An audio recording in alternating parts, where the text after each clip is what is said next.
Hello friends, आप सबको मेरी तरफ से इस नए महीने अक्टूबर की ढेर सारी बधाइयाँ। प्रभु यीशु मसीह के नाम से मैं आप सबका इस नए महीने में स्वागत करता हूँ। मैं पास्टर चिन्नैया बहुत ही आनंदित हूँ आज की सुबह इस वीडियो के द्वारा आप लोगों से मुलाकात करने में। और आज की सुबह हम इस महीने के वायदे के वचन को ग्रहण करने जा रहे हैं। आमीन। हर एक महीने के लिए परमेश्वर की ओर से, परमेश्वर के वचनों में से हम एक वायदे के वचन को लेते हैं जो हमारे जीवनों में बहुतायत से कार्य करता है और हमारे जीवन को आशीषों में लेकर चलता है। और मैं आपको आज की सुबह एक खूबसूरत वचन देना चाहता हूँ जिस वचन ने मुझे आशीषित किया है, और ये पूरा महीना आपके और मेरे जीवन के लिए एक बहुत बड़े आशीष का कारण बनने जा रहा है। परमेश्वर इस नए महीने में आप सबको बहुतायत की आशीष दे। इस वायदे के वचन को जो मैं आपके लिए पढ़ रहा हूँ, इसे बड़े विश्वास के साथ ग्रहण कीजिए। परमेश्वर इस नए महीने में आपको बहुतायत की आशीष दे। उत्पत्ति उसका 8वां अध्याय उसके 5वें वचन को मैं आप लोगों के बीच में इस महीने के वायदे के वचन के तौर पर रखना चाहता हूँ। इसे विश्वास के साथ ग्रहण कीजिए। इसे इस रीति से पढ़ा जाएगा। और जल 10वें महीने तक घटता चला गया और 10वें महीने के पहले दिन को पहाड़ों की चोटियां दिखाई दी। आमीन। देखिए, इसमें लिखा हुआ है 10वें महीने तक जल घटता चला गया, और लिखा हुआ है 10वें महीने के पहले दिन को पहाड़ की चोटियां दिखाई दी। यानी ये 10वें महीने के बारे में 2 बार जिक्र किया हुआ एक वचन है। और अगर हम अपने 10वें महीने के बारे में देखते हैं तो वो अक्टूबर का महीना हमारा 10वां महीना कहलाता है। हालेलुया।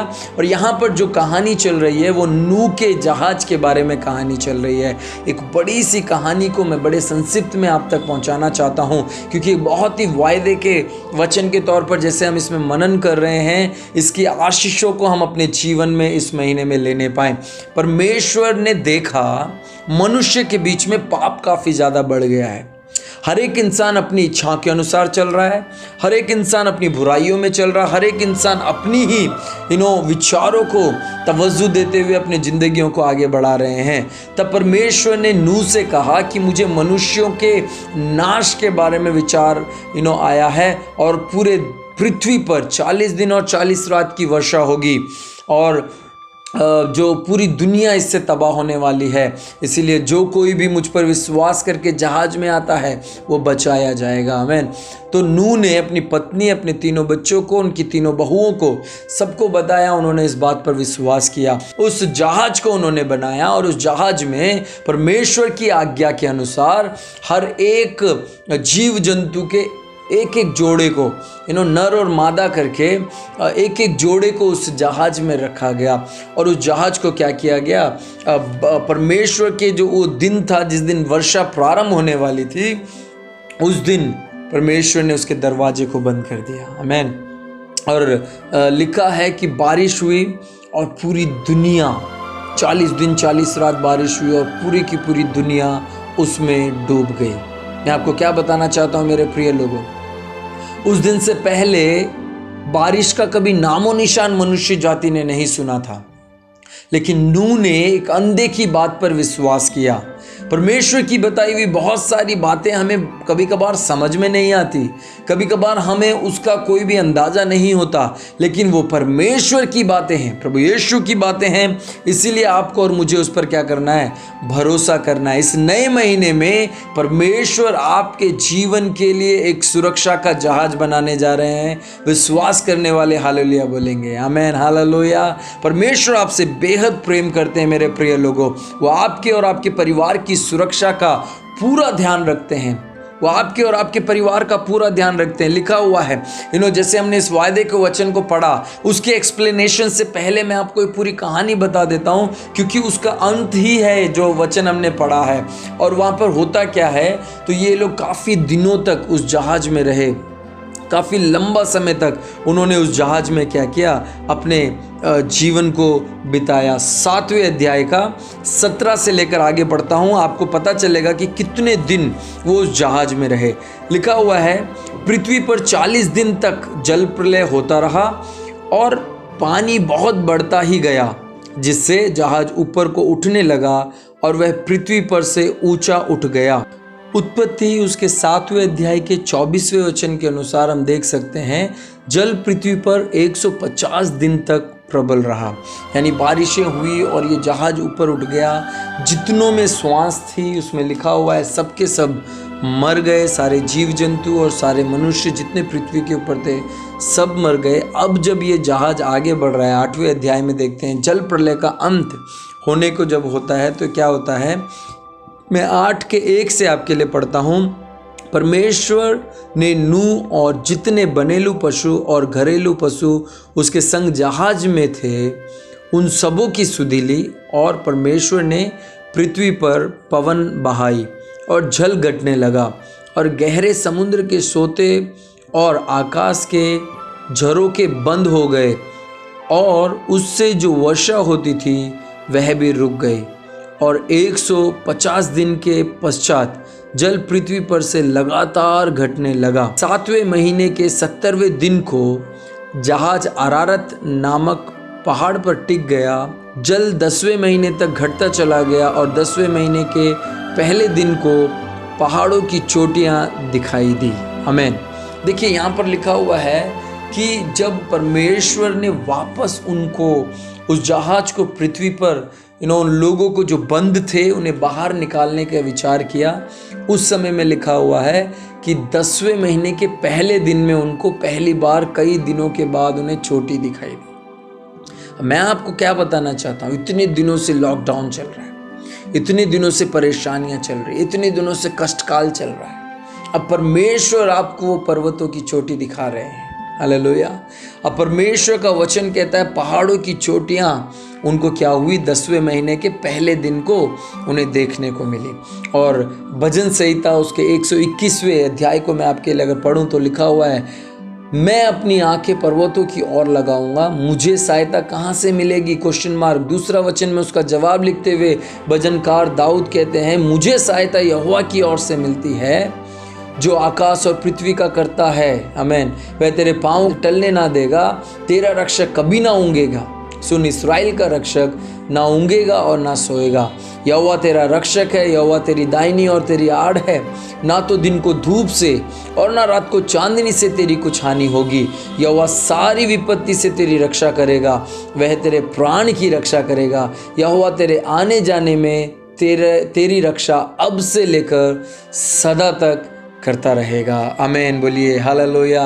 यस, देखिए कितनी खूबसूरत बात है। वहाँ पर लिखा हुआ है उत्पत्ति उसके 8 के 5वें वचन में कि परमेश्वर ने 10वें महीने के पहले दिन में पानी को सुखाया, पानी को का लेवल नीचे गया और पर्वत की चोटी उन्हें दिखाई दी। और वो पर्वत की चोटी जो है वो परमेश्वर की ओर से एक सहायता थी। हालेलुया। एक सहायता का सिंबल था। यहाँ पर भजनकार हमसे कहता है कि पर्वतों की ओर मैं अपनी आंखों को लगाऊंगा तो मुझे सहायता कहाँ से मिलेगी?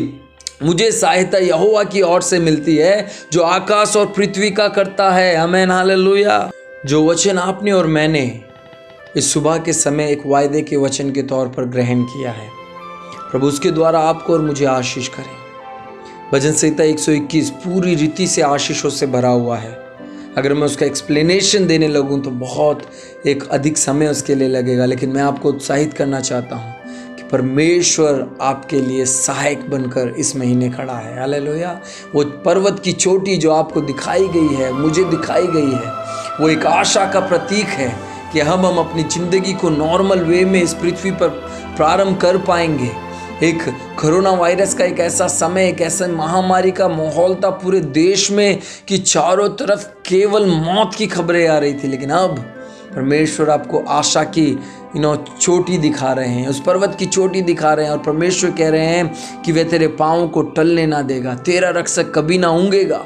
सुन, इस्राएल का रक्षक ना ऊँगेगा और ना सोएगा। यहोवा तेरा रक्षक है, यहोवा तेरी दाहिनी और तेरी आड़ है। आमीन। ना तो दिन को धूप से और ना रात को चांदनी से तेरी कुछ हानि होगी। यहोवा सारी विपत्ति से तेरी रक्षा करेगा। वह तेरे प्राण की रक्षा करेगा। आमीन। परमेश्वर आपके जीवन को पूरी रीति से अपने कंट्रोल में लेकर इस महीने में चलाएगा। मेरे प्रिय लोगों, पूरी रीति से प्रभु के और आप अपनी नज़र को उठाएं, क्योंकि आपकी सहायता केवल परमेश्वर की ओर से आती है। और भजन संहिता 121 का 8वां वचन कहता है, जो बहुत ही महत्वपूर्ण और आशीष भरा वचन है। वो कहता है, यहोवा तेरे आने जाने में तेरी रक्षा अब से लेकर सदा तक करता रहेगा। आमीन। सदा तक वो आपकी रक्षा करता रहेगा। आपके जीवन काल में आपके संग आपका परमेश्वर यहोवा है। आप कभी अकेले ना पड़े। आइए हम प्रार्थना करें।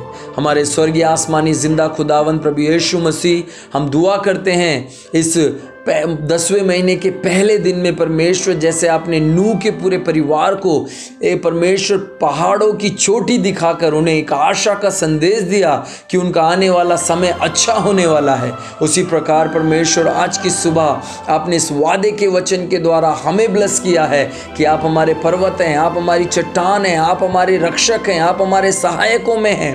प्रभु हम प्रार्थना करते हैं खुदावंद कि आप हमारे संग रहें और हमें आशीषों में लेकर चले। परमेश्वर प्रभु मैं प्रार्थना करता हूँ मेरे प्यारे राजा, जितनों ने इस परमेश्वर मनन के वचनों को सुना है, उन सबके जीवन में आपकी बहुतायत की आशीष को हम महसूस करने पाएं।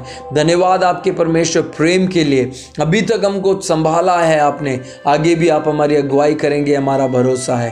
प्रभु परमेश्वर पिछले 9 महीने केवल ये आपकी दया है, ये आपकी परमेश्वर अत्यंत बड़ी कृपा है राजा, जिसने संभालते हुए आप हमें यहाँ तक लेकर आए हैं। परमेश्वर हम आपके ऊपर पूरा भरोसा करते हैं, हम आपके सहारे के अनुसार आगे बढ़ना चाहते हैं। खुदा ये महीना हमारे लिए आशीष भरा हो, ये महीना हमारे लिए प्रभु मंगलमय हो। खुदा मैं आपका दास होते हुए ब्लेस करता हूँ खुदावंद इस महीने को।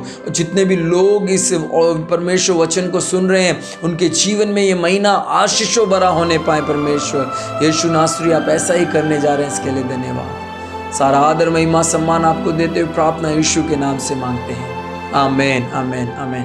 परमेश्वर आपको और आपके परिवार को इस महीने में बहुतायत की आशीषों के साथ आगे बढ़ाएं। जय मसीह की। एक और बार मेरी तरफ से और हेवंस डोर चर्च की मिनिस्ट्रीज के तरफ से आपको और आपके परिवार को इस नए महीने अक्टूबर की ढेर सारी बधाइयाँ। जय मसीह की।